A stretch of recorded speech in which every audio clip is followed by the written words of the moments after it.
চিকিৎসক সংকটে স্বাস্থ্যসেবা ব্যাহত হচ্ছে রাজবাড়ীর কালুখালী উপজেলা স্বাস্থ্য কমপ্লেক্সে। নষ্ট হচ্ছে হাসপাতালটির আধুনিক সব যন্ত্রপাতি, ফলে রোগীদের ছুটতে হচ্ছে রাজবাড়ী সদর হাসপাতাল অথবা ফরিদপুর মেডিকেলে। সিভিল সার্জন অফিস বিষয়টি ঊর্ধ্বতন কর্তৃপক্ষকে জানানো হয়েছে। রাজবাড়ী থেকে মিঠুন গোস্বামীর তথ্য ও চিত্রে ডেস্ক রিপোর্ট। প্রায় 1.5 লাখ মানুষের জন্য আধুনিক স্বাস্থ্যসেবা নিশ্চিত করতে 2010 সালে প্রশাসনিক কার্যক্রম শুরু হয় কালুখালী উপজেলা হাসপাতালটির। বসুন্ধরা টিস্যুতে ছাড়ের ছড়াছড়ি। বসুন্ধরা টিস্যু নিয়ে এলো নিশ্চিত ছাড়।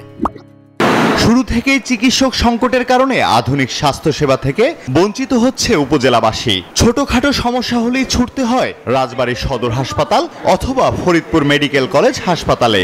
রাতে থাকেন না চিকিৎসক, ফলে বিপাকে পড়েন রোগীরা। সারা রাত ডাক্তার নাই, ভোগান্তি, এইভাবেই কষ্ট করিয়ে ছিলাম। এখন কি করবো, আর কষ্ট তো করাই লাগছে। আমরা তো সরকারি হাসপাতালে আসি, অথচ এই জায়গায় এসে কোনো ডাক্তারের কোনো সেবা পাইনি। এই জায়গায় যদি বড় ডাক্তার থাকতো রাত্রে, তাহলে রাতের ভিতরে আমি কিছু একটা পরিবর্তন হয়ে যেতাম।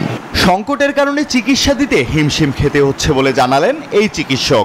2 জন মেডিকেল অফিসার থাকার কারণে 24 ঘন্টা সেবা কার্যক্রম চালানো সম্ভব হচ্ছে না। চিকিৎসক সংকটের কারণে রোগীদের আস্থাহীনতার জায়গা তৈরি হচ্ছে জানিয়ে সিভিল সার্জন অফিস জানায়, বাড়তি চিকিৎসকের পদায়ন চেয়ে ঊর্ধ্বতন কর্তৃপক্ষকে চিঠি পাঠানো হয়েছে।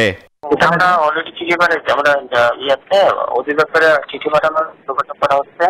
একজন ডাক্তার অলরেডি অর্ডার হয়েছে, সে জয়েন করলে একজন ডাক্তার অর্ডার হয়েছে। হাসপাতালটিতে 10 জন মেডিকেল অফিসারের স্থলে নিয়োজিত আছেন মাত্র 3 জন। এমনকি আবাসিক চিকিৎসা কর্মকর্তা পদটি শূন্য রয়েছে। Desk report, news 24।